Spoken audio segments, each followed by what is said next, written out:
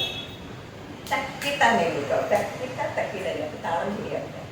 തക്കിയിരുത്തിയിട്ട് അപ്പം അത് ഞാനിപ്പോൾ കാണിച്ചത്. പിന്നെ അതിന് മുമ്പ് ഒരു കാര്യം കൂടി പറയാൻ ഉദ്ദേശിക്കുകയാണ്. ഇപ്പം കണ്ടുകൊണ്ടിരിക്കുന്നവരിൽ ആരെങ്കിലും ഇത് സബ്സ്ക്രൈബ് ചെയ്തിട്ടില്ലെങ്കിൽ പ്ലീസ് എല്ലാവരും ഒന്ന് സബ്സ്ക്രൈബ് ചെയ്തേക്കണേ.